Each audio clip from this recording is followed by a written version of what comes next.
As Rich said, this class today is about what I'm sure is everybody's favorite topic in records management, and that's metadata, the what, where, and when of records management. It's really important that we understand what metadata is and how it works within records management and how we run our programs and how we find our records. And we'll talk about that in a little bit. So, um, for those of you that are just joining us for the first time, we have gone through classes 1 and 2 already. Class 1 was about gaining organizational support, and class 2 was about on the road again, the intersection of RIM and e-discovery. As Rich said, all of our classes are recorded and are available on our YouTube channel, as class 3 will be at some point in time after this broadcast is done. So as today's chart shows, class 3 is in progress. We're doing it now. Truly one of my favorite topics. I know a lot of people laugh at me when I say this. Uh, I love the auditing function when it comes to records management. I'll tell you more about that in the next class. That is our topic, managing the checks and balances, auditing your records management program. And we'll finish up our semester with class 5, talking about navigating the risks and rewards of artificial intelligence in records management. I am your host, Ray Davis. I'm a senior principal consultant for records and information management here at Innovative Development. I have over 30 years in the profession, over 30 years in ARM International. As a member, I'm currently the Keystone, Pennsylvania chapter president. Been involved in other associations as well, but that's my main affiliation. And obviously, I'm here as class host for our spring semester. You've heard his voice, now you see his face. Rich Slaughter, Idea Class co-host. He's the marketing manager for Innovative Development. He's got over 10 years in the profession. He's currently the vice president on the Army Keystone PA chapter board, as well as the chapter president for the Philadelphia chapter of ACEDS. So that is who you have on the call today. So I guess the big question is, are you ready to start class 3? I hope you are. So let's do it. Let's jump right in. Today's agenda, we're going to talk about, start with Q and Ray. It'll be a little bit different today. And we'll talk about from there, what is metadata? Why is metadata important? The types of metadata, some basic examples of metadata, but then how metadata and your records play a role together. We'll talk about challenges of metadata, because there's always challenges, no matter what we're involved in. And finally, we'll finish up talking about the future of metadata. Okay, so for today's Q&A, it's a little different. Sometimes I cover questions that you've asked that we couldn't complete by the last class. Sometimes I'll toss out a topic, a question to a topic, and ask you what your thoughts are. But today is a trivia question, a little bit different than what you thought you were going to see. I am a big fan of Criminal Minds, the television show.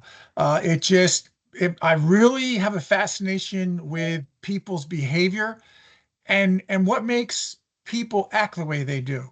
I look at Criminal Minds, and I, at one point in time, in fact, I still have them. I've got business cards, personal business cards, that my title is Records Management Behavioral Strategist. Yes, I understand records management. I've been in it for over 30 years. But what's more important to me beyond records management is getting the people within records management to work together to make something happen, make a records management program be successful, write policies and procedures, do whatever it may be. And that's understanding people. So I guess that's kind of my fascination from the story Criminal Minds. But today's trivia question, which also deals with today's topic, is what serial killer was convicted in 2005 after 14 years of inactivity? And the storyline behind that is they started communicating with the police again after those 14 years of inactivity through letters and different things like that. And their arrest was due to metadata that they unknowingly provided the police. So I thought that was kind of interesting. Here's our topic of metadata today. And sometimes, and probably most of the times, metadata is used for good. And in this case, it was as well. They got a serial killer off the street. So I'll tell you the answer to the trivia question at the end of this presentation. What serial killer was convicted in 2005 after 14 years of inactivity due to metadata that they unknowingly provided the police. Let's start out with what is metadata? So when we get involved in different things, there are times we'll attach maybe slogans or phrases to things that kind of make it easier to understand what we're talking about, something that's easier to remember. Um, but I'm a stickler. I'm partially OCD, so I'm a stickler at times for proper verbiage and things. And a slogan that came out about metadata is that metadata is data about the data. And what I'd like to do is just change one word because we're talking records management. So to me, in our context, metadata is data about the record. Data is not incorrect, but I find that metadata is data about the record is more accurate.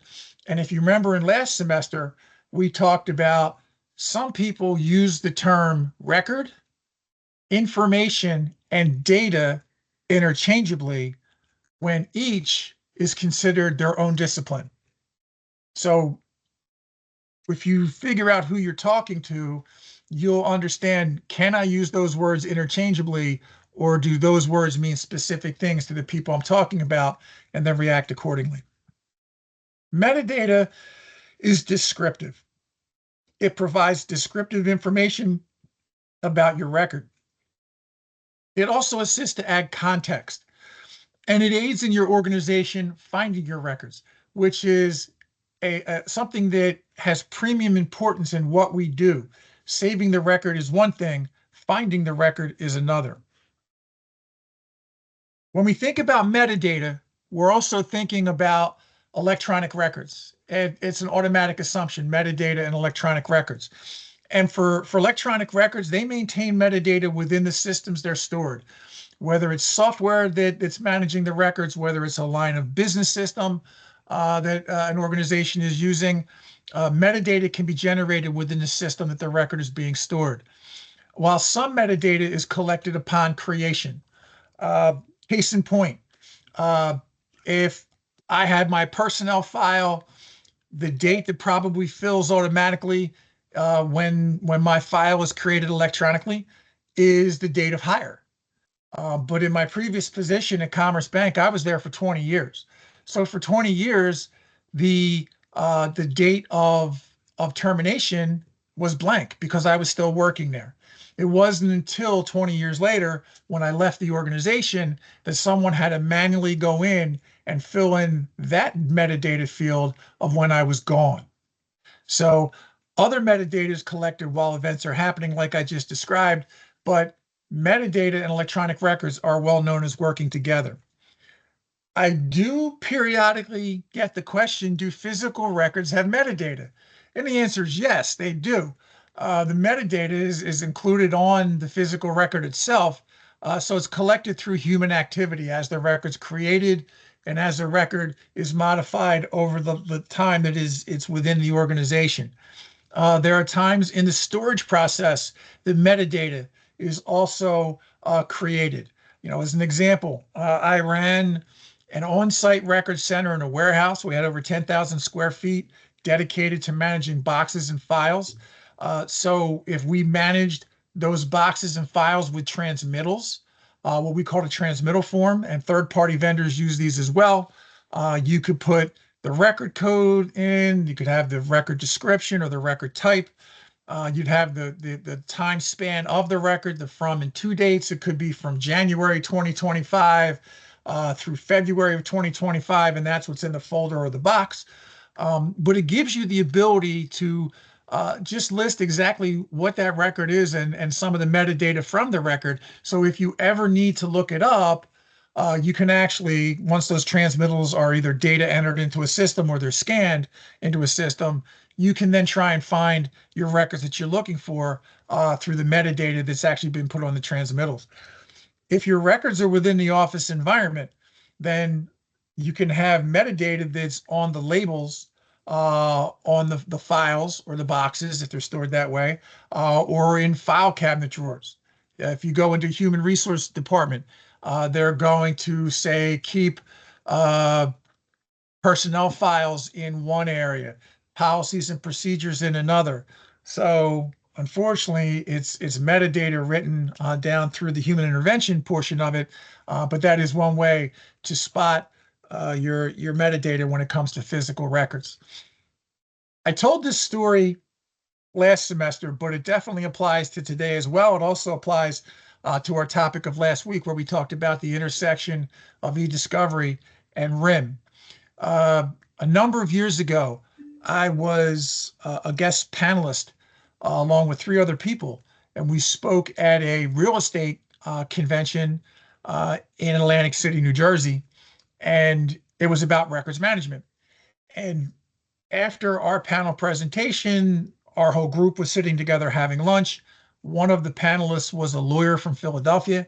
He was also, through conversation, I found out he was an adjunct instructor who taught e-discovery at a university in New Jersey. So we started talking about it. And one of the things that he talked to me about was the first class of every semester. He would have all the students come into his class for the first class. He would have everybody sit down and he would pick two students, and he'd bring the two students to the front of the class. At the front of the class were two desks. One desk had a box with physical paper records in them. The other desk had a laptop computer. So he would have one student sit down in front at the desk with the box. He'd have the other student sit down at the desk with the laptop, and he'd hand them each a sheet of paper, and it said the same thing. Congratulations, you are the records manager of this company, and we are now involved in litigation. The following 10 records have to be found and produced for the litigation. Here's the information about the records. And he guaranteed to both people that the 10 records were somewhere within the boxes of physical paper record files, and those same 10 records were electronically stored on the laptop. And then he told them, go find them. And he would turn to the class and he would say, who do you think will find these records first? And invariably they would all say, well, the person with the laptop. And more often than not, I mean, he never said they were wrong, but more often than not, you're going to find that it is correct. Because if you're doing discovery, as we said last week, the only difference between discovery and e-discovery is the letter E, which stands for electricity or electronic. It's much easier through the ability to do search functions of either keywords or phrases or looking for specific metadata electronically. It's easier and quicker to find your electronic records, because literally the person sitting with the box in front of them has to go page by page and go look at each page individually to say, is this the record I'm looking for? Is this the topic? Is this the time frame? Whatever the metadata they're provided, they have to actually review each and every page to determine, is this the record? Is this the proper metadata that fits a record I'm looking for? So, again, physical records have metadata, electronic records have metadata, but it's definitely a lot easier to find a record electronically than it is if you have to go page by page in a box or a folder. Why is metadata important? And we already touched on one portion of it, and that's improved retrieval. When we get involved in records management, and again, I think I love it because I'm a person that thrives for structure, and there's definitely a lot of structure in records management. We identify what's a record. We identify the legal statute on why we need to keep that record and for how long. We've also said if we want to keep that record longer than the legal statute, maybe for a business requirement, you can do that. There's only a few records, such as certain medical records, where they have to be destroyed as soon as the retention life is up. And if there's also could be privacy issues if someone requires you to remove their records from your system and the privacy laws say that's what you have to do, then that's another reason why you would remove those records. But you identify the record, you understand how long you're supposed to keep it, you follow the records management life cycle. So you have to store it properly, but the other thing is being able to get it back.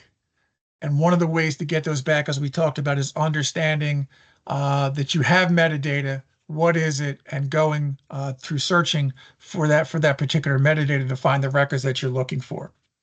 If you're using metadata, then you're also compiling the laws and regulations that those records follow. So you have enhanced compliance because of that. You're also following your records management lifecycle from creation through disposition. And for some records, disposition is they're kept permanently. It means they're never destroyed. But you have a more efficient management of your records. Equally important, as we discussed, because of the discovery process, is the preservation of those records through the entire life cycle as necessary, so that if you need to get them back, you know that they're there. Um, Accountability, because your clients, your coworkers, senior management, etc., know that you've got the right policies and procedures in place, and that includes a metadata policy and how that applies to your program, so that they know that you have full accountability for those records and the metadata that resides with it. And finally, risk management. I don't think there's ever a point where you're going to totally eliminate risk. But when it comes to records management, if you've identified all your records, the required time that they must be retained, and you're following the life cycle through disposition, then you're minimizing your risk down to the lowest level it can be. So that's just a few of the reasons why metadata is important. But obviously, the one that sticks out to me the most, because I used to work in, well, first it was banking, and then we acquired an insurance company, and then an investment firm. So we crossed a bunch of different industries. But each of those industries was highly litigated, and there were always litigation holds being placed, and we had to find those records. So knowing I could get those records back, and knowing that it was metadata that was fueling my ability to get them back, was extremely important to me. I want to talk about the types of metadata, and today we're just going to talk about three. There are some people that go beyond the level of three, but we'll stop at three. The first is descriptive metadata, and that focuses on describing the content of the record itself. What is the title? Who is the author? Is there a subject? Are there certain keywords? And the dates it was created, the date that it was modified, things like that. And even and metadata is if you've destroyed a record totally legally and somebody wants you to they want to find that record. If you followed your retention schedule and the proper life cycle, and you've legally destroyed that record and it's no longer there, you can actually provide a destruction date and tell them that was in full compliance with your policies and procedures for disposition. There's also administrative metadata, which focuses on the management of the record. When that record was created, what file format is it in? What record type is it? Who has access to those records and who doesn't? Whether it be because there's personally identifiable information that only certain people should see, or if you're part of the government, you know that there's a classification level that is classified, it's secret, it's top secret, and then any other classification you may have, which decides who has the ability to see records and who doesn't. And it doesn't need to even be that kind of level of security. If you go into a human resources department, there are access rights based off of who can see the files of what a salaried employee makes and who can't see that information. Maybe someone only sees the front end where they see the resume and the cover letter to the hiring process, and they see nothing beyond that. Once an employee is hired, then everything else goes to another employee or group of employees. So they have different access rights. What is the retention of the record? There's metadata for that, and disposition information, as well as version control. I've found that, yes, there's version control for me as a records manager, obviously managing other records. I know when I was at Commerce Bank, I also ran the purchasing department, so I was heavily involved in vendor management and contract management. And because I was well known with my vendors to red line contracts, meaning run a red line through something to say I didn't agree with it, and I would circle it and initial it, we may go through multiple versions before we get to the final contract.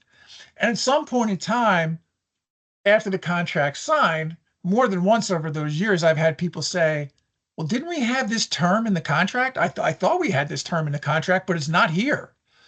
If you have version control, obviously the final contract you sign is the final record. But you can also go back and look at version control to find out, yeah, that term was in there. It was in the third revision, but so and so redlined it out. It was agreed to remove and was removed, so there it didn't appear from the fourth version on. So if you have the ability, hopefully you have the ability with any, say, records management software that you're using to keep track of the versions of records as well. So that's administrative metadata. And then we finish up for this discussion with structural metadata, which describes the internal structure of the record and its relationship to to other records. So whether it's page order or table of contents or relationships between data elements or database schema, that's the level of structure. For a number of times, I was periodically working within the government agencies in a different organization. And in 2023, the Department of Defense developed their own DoD record strategy. And they created, what you see on the screen now, 5 groups. They actually have a better graphic of this, but I didn't know whether the graphic was copyrighted. So I figured just let me type the information on the screen. So their groups were identity, description, event, relation, and use. So, information identifying the record was its identity. Information determining the nature of the record was description. Information used to manage the record, such as disposition information, was the event. Information describing the relationship between the records and other records was considered the relation group. And finally, information facilitating immediate and longer term record use was the use group. So the DoD actually developed their own record strategy and came up with their own 5 groups. Examples of metadata. And because I'm on my current screen, which is totally blocked out with this presentation, I can't see if he was here. I know he was here last class, and I'll just refer to him as Godfather. I know of his love of Star Wars, so when I saw this graphic and it came up to examples of metadata, I had to use this graphic. So Godfather, if you're in the class today, this screen was for you. I want to keep the first few examples of metadata not specifically to our own records, but to things that we can relate to. Now, of course, the first thing I start out with is the library. I have not been in a library probably since shortly after I got out of high school. But when I was in school, when I would have to do projects back then, which was quite a long time ago, we had a library in the high school, but it wasn't as extensive as the county library, which was a couple miles from my house. So anytime I needed to do a project for school that required some research, I would start at the local library or my high school library, and then I would go to the county library. Either I would ride my bike or my mom would be on errands and she'd take me out there and say, how long do you want to stay before I pick you up? I need 2 hours, whatever it may be. But I would go in, and the first place I would walk up to is the card catalog, and that's the drawers that you see in the picture right in front of you. There's a lot of metadata that's on those cards. And yes, physical paper cards filed within a card catalog. And the metadata on these cards were the subject and the book title, the author, the publication date. And then once you found the book or the magazine or the publication you were looking for, the card would also tell you what row to go to, what shelf, and what shelf level to go to find your publication that you were looking for. And as long as whoever filed that publication filed it in the correct place, then you can get the publication that you're looking for. We do have one question, and thanks, Rich, for supplying it to me. The question is metadata secure, and can anyone outside of an organization access it? If you're referring to electronic records, that will all be based on what access rights they have to your system. There are 2 different types of access. One tells you what level of employee you are, and what records you can see. And then for the federal government, you're talking about Are there any security clearances that you need, and what records you can see from there? So you, for as an example, if you're dealing with a top secret document, you may have access to a certain agency's records, but if any of those records have a top secret clearance and you don't have top secret, you'll never see the record. Therefore, you'll never see the metadata. The only other way you could probably see the metadata is if you went into the system itself, which means you would need to have access to do that. And if you didn't have access, then that means you'd be a hacker, and you don't want to do that. So metadata can only be seen by the people who is given authorization to see, um, and use. So that is all dictated by the authorizations that you have in the system, that you have access to. All right, incident happened to me over the weekend, which reminded me of the second um, type of example here, are digital photographs. Um, I guess we got up on Sunday about 8:30. I say we. Um, my furry child, my dog, Maximilian Julius Davis, sleeps with me, has been since he was a puppy. He'll be 11 years old next month. We got up about 8:30 and we went to go take our morning walk. And I am one house from the corner. So we walked down the street to the corner, and I went to make a turn to go down the street. And I realized there were orange cones and yellow tape. And about 2 hours prior to us being there, down at the other end of the block, a driver, I have no details about who they were they inebriated, were they distracted or whatever, excuse me, but a driver ended up veering into the shoulder, because that road has a 1 lane each way and a shoulder, went up the shoulder, over the curb, and basically snapped the telephone pole. So I crossed the street, so we were on the other side. But of course, I was nosy enough. I had to go down to take pictures of the snapped pole. And my sister, who lives on the other corner, was away for the weekend. So once I took the pictures, I texted them to her so she could see what happened. And then later that day, I was working on this presentation, and I thought, metadata, digital photographs. So I went back into my phone, which is what I used to take the picture. And yes, there is, even in our own devices, there's metadata being collected as it goes along. So the date and time I took those photographs were registered. The device that I took it with, my phone, was registered. It had a file name. That file name was created by the device. It was IMG, and then there were a bunch of numbers after it. So it was an image with a bunch of numbers. The file size, it was a JPEG. File size was, the size of the file. I don't know. It could have been a meg, 2 meg, whatever that may be. The file formatted was a JPEG. But because I have locations turned off in my phone, there was no location listed. But this is where I say sometimes metadata can be added manually. I could manually go in and say what street I was standing on or what town I took that picture in. So I could add to the metadata if I've got certain things shut off. So, even our digital photographs, metadata is in the background, even though we may not realize it. And for people that attend this class, for people that listen to the recordings, there is metadata with the idea class recording files. It starts out with the name. What name do we give it when we develop the file? What size is it? I was surprised to find out when I looked at the metadata that it not only listed the number of slides, it listed the number of hidden slides, because invariably I'll create slides for a presentation, and then maybe at the end I'll say, you know what, this slide doesn't fit. But I don't want to delete it. So I move it to the end of the presentation. And then in the animation section, you have the ability to hide a slide or unhide a slide. So in the metadata of this presentation, a number of hidden slides, what presentation title was it given? Who's the author?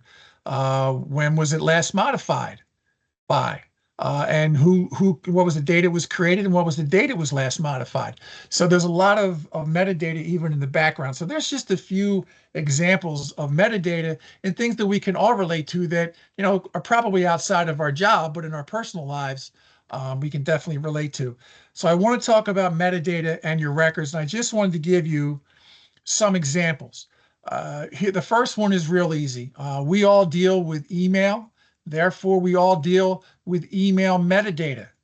So who the email was sent to and who the email is from. Were there anybody included on the CC lines and the BCC lines? That would be captured as well. That's metadata. What was your subject? What time was it sent? What time was it received? IP addresses and the content type. Was it plain text? Was it HTML? Were there any attachments? I can tell you that uh, specifically in the government and as a non-government person, a non-government employee, I can appreciate their method of email management. They have what they call the capstone approach. And the capstone approach to email management, and I know that there are even some commercial businesses that have adopted a similar type of program.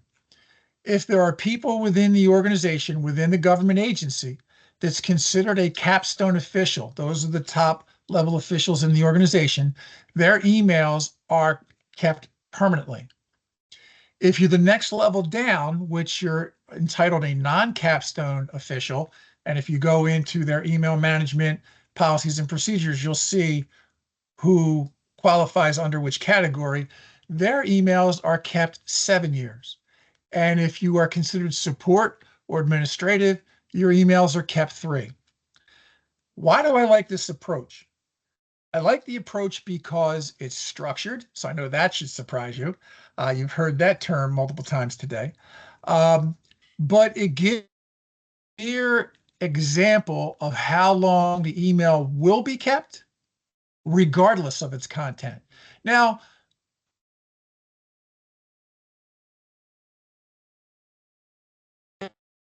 but my belief is that the level of retention of a particular category is based off of what would be the presumed content of their records. So capstone officials are going to see those level records. They probably some do need to be kept for a very long period of time or permanently. Non-capstone officials, maybe a little bit less. Support and administrative people, a little less than that. But you have an exact time frame of when those emails will be kept or for how long. Um, but the downside of that is it's no longer what is the content of the email that makes it a record. It's who it's sent to. So for any capstone official, if they get an email every day that says, "Hey, do you want to go to lunch?" and they reply back, "Yes, I do," that's not a record. It's just two people going to lunch, but because they're a capstone official, their emails will be kept permanently. But another reason why I like the capstone approach is you can use the metadata of the email address, applying where they are within the capstone list, and automatically categorize all their emails to be saved for the correct amount of time because they're in the correct category. And you can have start dates and end dates in that category, or somebody starts and they're still there for 20 years like I was at the bank. They can leave a capstone official designation, leave the government, come back 2 years later, be a capstone official again. Their emails will also continue to be categorized now when they return as a capstone official, or maybe they drop down a level. So I just felt that the government's way of the U.S. government's way of keeping emails and categorizing emails was one of the most efficient ways you can do it, and it's based off the person's level. But we all have to retain email, and all of our email definitely has metadata. Other areas where we all deal with metadata is human resources. If we go back to my time at Commerce, there's employee metadata for me. I had an employee ID number, which a quick funny story about that, because I worked there for 20 years. When I first started working at Commerce Bank, my employee ID number was 1118. And 20 years later, we had employee numbers that, because we were now grew to 1,200 locations from Maine to Florida, uh, we had employee numbers that were going into 6 digits. And if I had a problem and I needed help with IT, for example, I would call the IT help desk, and what fueled your request was your employee ID number. And they would say, that's the first thing they would say, "Can I have your employee ID number?" And I'd say 1118. And they would say, "You're missing a few numbers." And I'm going, "No, add zeros in the front of it." And there would be a pause. and I'd hear them say, "Oh," like "Oh, you're old." Yeah, I'm old. I've been here for 20 years. So even for me, I had an employee number. Obviously, my name was there. Um, the date, my date of birth, my contact information, my gender, and my ethnicity, as well as other metadata that may be there. Um, and then, while I'm there, my employment metadata is also compiling as my 20 years is going along. What was my job title? Not what was my current job title? What was my past job title? My title changed in a number of times over those years. My hire date was obviously um, uh, you know, that was set in stone. I was hired on a particular day.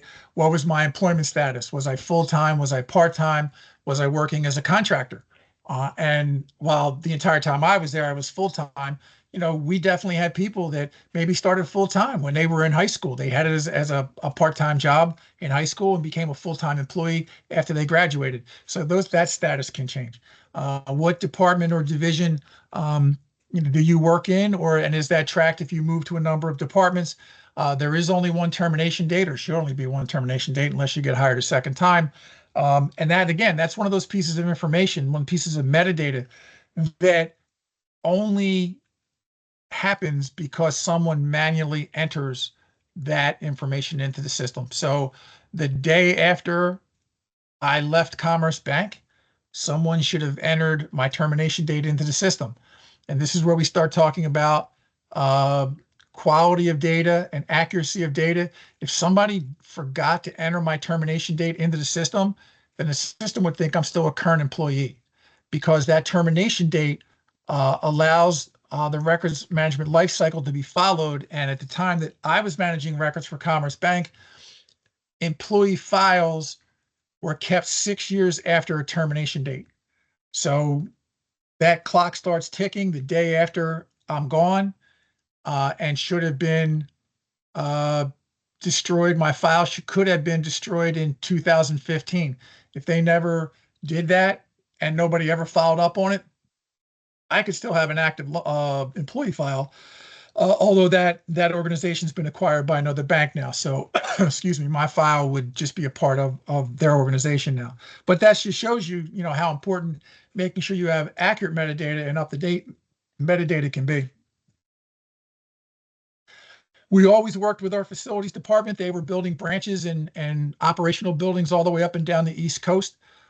So even though all of our branches look the same, and that was one of the things we always laughed about, our buildings all looked the same. It all depended on the size of the ground it was sitting on, whether the drive-in lines were to the side of the building or the back. Everything looked the same. However, everything inside of it had its own metadata that was fueling what was kept. So when it came to assets that were being installed within a building, they had ID numbers, they had names and descriptions. What was the asset type? Who was the manufacturer? What was the model number? What was the serial number? And what location was it in? So that's asset metadata that we were tracking for the facilities department, or was being tracked with their records. And say something else that you could be tracking, which would develop metadata, is maintenance. You have a maintenance schedule. What was the date of the last maintenance on a particular asset? When was the date of their next maintenance? On that date of last maintenance, who was the technician's ID that serviced it? Did they have a work order ID? What got them to come out to the website to the location? So that, why did they do the work there? So the metadata would work you back to the original work order to say, this is why that worker was there. This work order, the metadata from that work order shows this is why he was there. This is what got him to come out to the premises. And maybe notes within the work order would tell you if there was any downtime when it came to servicing that asset. And finally, again, it's a reference for me in banking, and I know you're not all in banking, but I'm sure you all at some point in time have had an auto loan or a real estate loan, a mortgage, something like that. There's definitely, metadata for the borrower. What's their name? Are they given an ID? What's their social security number? Any contact information, date of birth, and maybe your credit score. And that's something, if their system goes back out every now and then, people's credit scores can change. So is the system tracking your credit score over a period of time? So there could be metadata of different credit scores. Maybe every 6 months, it goes out and tracks which credit score is. And does it do it to all three credit bureaus, or does it just do it to one? And then, if you did get a loan, what were the details, the metadata details? Your loan was probably given an ID. What type of loan is it? What was the amount? What was the interest rate? What was the origination date? And what should be the payoff date?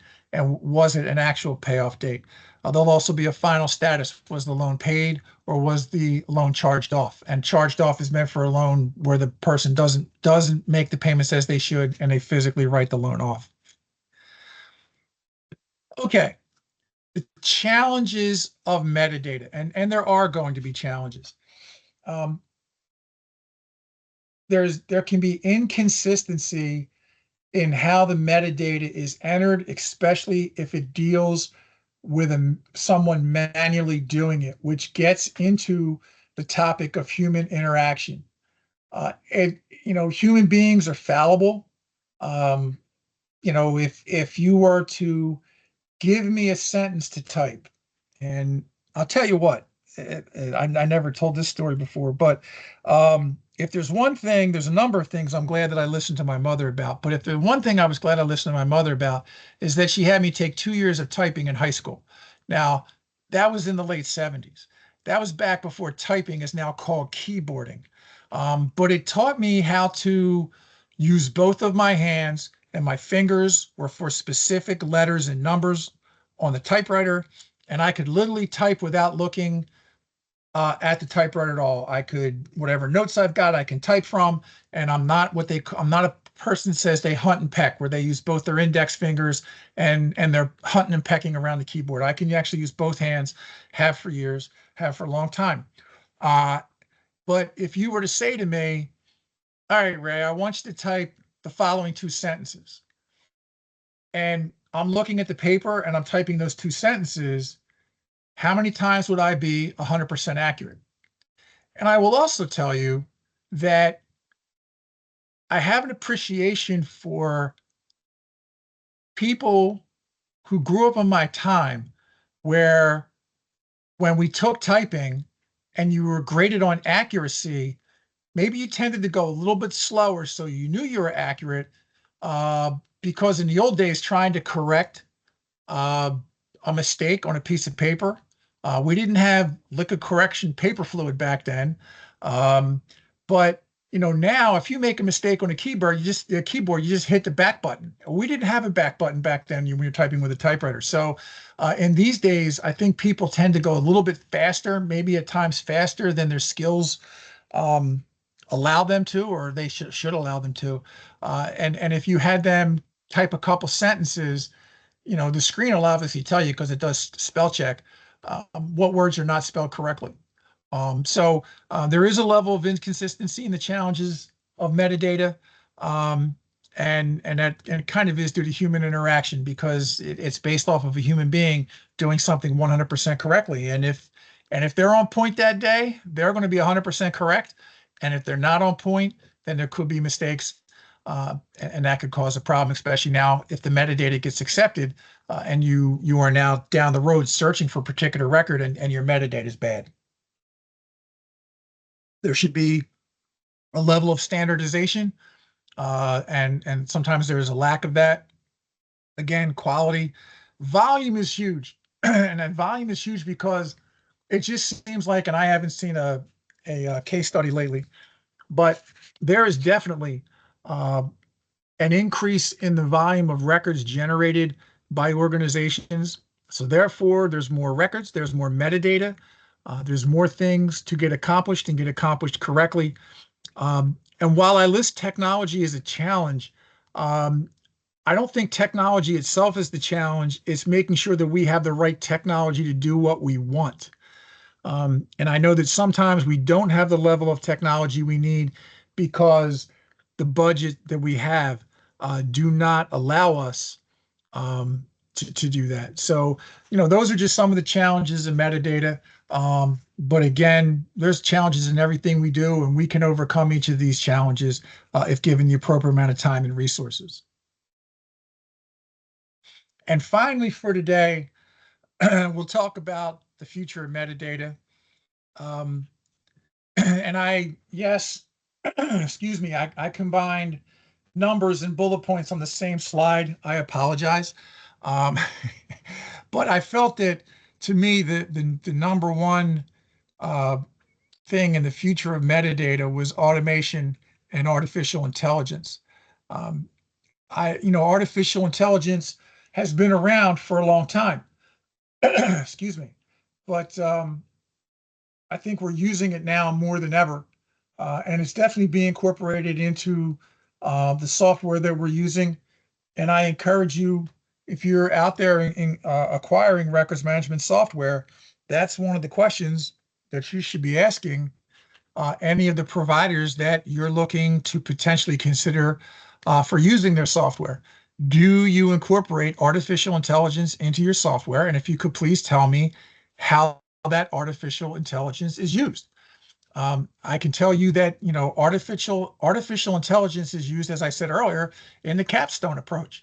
That by looking at the metadata of the sender or the receiver, and building email lists based off of the individuals in your agency through the capstone approach, you have various uh, things that are written to review every email as it comes into your records management software and categorizes it to the proper level within Capstone. That's all done by artificial intelligence.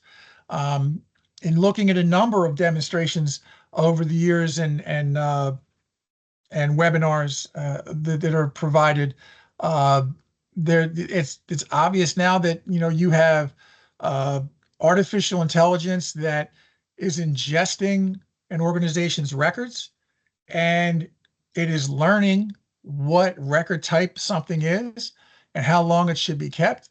And if an unknown record comes into the system, you've got artificial intelligence that can look at that record and the body of that record and everything about it, and just do an immediate review of any other records in the system that are similar to it. And it can come back and give you a percentage. With 85% assurance, meaning artificial intelligence, believe that this record is this record type. And then you have the ability as the records manager to look at those suggestions to say, do I agree with that or don't I agree with that? And, again, if you are having artificial intelligence review and remember uh, the records of your organization, it can definitely come up with some viable suggestions for what your records can be. So again, that minimizes the number of amount of time that human intervention takes to try to find where that record should go. So yes, automation and AI. I mean, we used to talk about a couple years ago, Chat GPT, and you had people saying, "Oh, Chat GPT is going to take over jobs. It's going to do this. It's going to do that." Even kids in school were going to have their papers written by Chat GPT, which maybe some of them do. Um, but you know, as long as you realize that there are good things that AI can be used for, and there definitely are, especially in records management, then you want it incorporated in what you do, and it will be the future uh, of records management and metadata as well. After that, you definitely have some things that are important. You've got scalability and flexibility, especially with the amount of records that are coming in, where your records are stored, where your metadata is stored, the volume that's coming through. And because there's metadata involved, you know what laws and regulations you need to be in compliance with and can incorporate that into your program. And therefore, metadata will identify that. And finally, about the future, there's going to be, I mean, there always has been an emphasis on data quality and also now metadata quality. But it's now more than ever because when you have technology that is truly um, assisting in making recommendations and decisions, you know that quality has to be there. Again, years ago, and I'm sure it's still a phrase that they use now, GIGO, GIGO, garbage in, garbage out. If you put garbage into your system, you're going to get garbage out of your system. So that is definitely something that we had to be concerned about. Um, there is a question I don't have an answer to, but I guarantee you I will get the answer by the beginning of next class. And that question was posed: is some email metadata lost when using the email cleanup function in Outlook? I have personally never used the cleanup function in Outlook, and I don't do that type of function for the organization I'm working for. But Rich, if you could just mark down who asked that question, and I will ask ask a couple people that I know, and we'll have an answer for you by the beginning of next class. So thank you very much for asking that question. All right. I want to say congratulations. You've completed class 3. So let's recap what we learned today. Uh, we learned what is metadata. Metadata is data about the record. More importantly, it's everything you need to find your records when you need to get them back. And there's a lot of other reasons we talked about why metadata is important, but record retrieval is right at the top of my list. We talked about the types of metadata, 3 of them. There's some organizations that talk about more. I gave you hopefully some fun examples of metadata. And then we talked about metadata in your records, things that we could relate to in any organization that we're in. Definitely challenges in metadata and the future of metadata. And as I always say, I always look forward to the future. I'm very happy where we are today. And I think that as we continue down the road, things will get even better. Our next class, and I said this at the beginning of this class, is a favorite of mine, truly a favorite. And that's the auditing function. So next class, we will talk about managing the checks and balances and auditing your records management program. We're going to talk about what is an audit. Why should you audit? I'll define the audit process. We'll talk about the areas of your records management program to be audited. The audit results, the good, the bad, and the mundane. What do you do with those results? And I definitely like to finish up with using the audit to your records management advantage. You know, we talked about having that 30-second elevator speech, or you publish a newsletter, or you publish an annual review, whatever you may do. You need to be your biggest champion when it comes to promoting you, your staff, and your records program and what that does for your organization. There is no one outside of your area which will promote you. You have to do it on your own. In the old days, they used to say self-praise stinks. And I think that that's kind of more on a personal level, not a business level. If I, as a person, was walking around telling everybody I was wonderful, first off, a lot of people will tell you that's a lie. It happens. I wouldn't do that, of course. But we don't need somebody telling us how they're a wonderful person. But when you're talking about the positive aspects of your records management program, how you're helping your organization, how you're protecting the customer, how you're benefiting the end users of your organization, you have to tell your story. There's nobody that can tell your story as accurately as you. So we'll talk about that in class 4 as well. My records management extreme championship performance tip. Um, I want you to capitalize on the value of attending a records management conference. And that sounds like that's an extreme championship performance tip, but really it is. Because what happens at a records management conference? You get to meet the vendors. If you go long enough, you see vendors that are no longer there. They don't even show up anymore. You see vendors that have been there for a while, and you see new vendors for the first time they're on the floor. You get to see the latest in technology, in how you can manage your records program, whether that be through digitization or software or systems.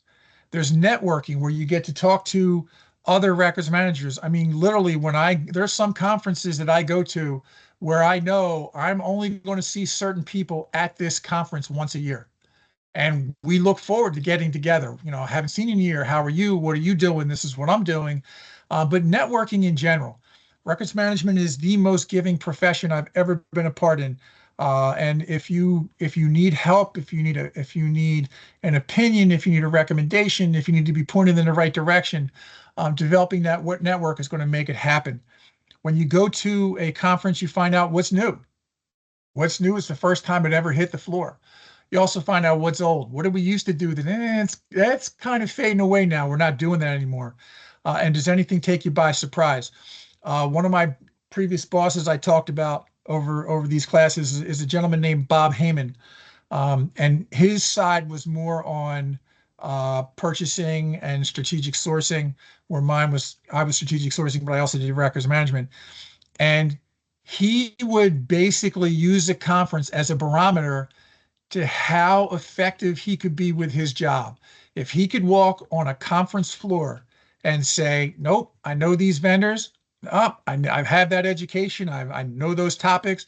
Or, hey, here's some new stuff I need to learn. And he would always make sure that if it's something new, he got involved with it, but he could get a barometer of where he was at in the industry of strategic sourcing and purchasing and know whether it's where he wanted to be. Ultimately, if you're going to be at a conference, you're there for your employer. So please be respectful of that. I have had people that worked for me in the past that went to one conference and no more because they clearly demonstrated to me they were there to party. They were there for the after hours, late night stuff, and they weren't there for the right reasons. So their own actions dictated why they didn't come back. Not saying you can't have fun, have good food, and good outings at a conference. You definitely can, but just remember you're there for your organization. You're a representation of them, and they're actually paying for you to be there. But capitalize on that, and that's by attending a records management conference. Okay, last thing before we're out the door. Let's finish with the answer to our trivia question.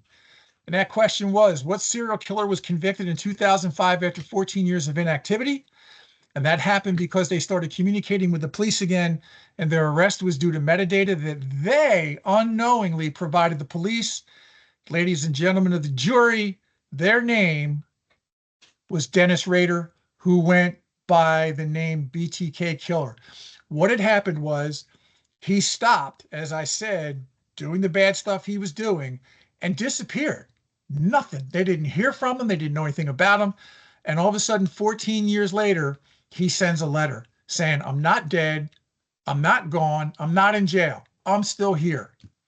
And surprisingly, in one of the follow-up communications, because he loved taunting the police, in a letter that he would normally print and put in an email, put in an envelope, he said in a letter, and I quote, "Can I communicate with floppy and not be traced to a computer?" And then the second sentence was 2 words, "Be honest." Now, the first thing that makes me laugh is you have a serial killer who wants the police to be honest with them. The second thing that I probably laugh is for the youngins out there, you may not know what a floppy disk is. Maybe we'll talk about that next month or the next class. But sure enough, just like if you were to go on your computer today, if you have a floppy disk or whatever device you're storing your records on, if you bring up a document, like a Word document, and you go to the property section of that document, there'll be metadata there. And when he did that, they loaded the floppy disk into their computer, brought the document up, went to the property section, and his church name was listed as the computer that it was on, and just his first name, Dennis, was in the creator line. And when they went to the church website, they found that the only Dennis that was on that website was the president of the church congregation, and that was Dennis Rader. And then through that initial understanding of, okay, we found the BTK killer, then they used DNA that they found at one of the original crime sites a long time ago, and they were able to match it to him. But what got the process rolling was he provided them the metadata in the document that he sent them. So I'm glad Dennis Rader is in jail. It's where he belongs. But he shows up in today's trivia question because he matches the topic of the day. I want to thank you for joining us today for managing the checks and balances. Well, that's the next class. Excuse me. Join us for the next class. Sorry about that. For managing the checks and balances, auditing your records management program. And I thank you for attending today's class. If you have any questions, comments, or suggestions, please send them to me at raymond.davis@id-llc.com. Again, I thank you all for attending today. I look forward to your comments or questions or suggestions, and I hope you have a great 2 weeks, and we'll see you back for class 4. Take care.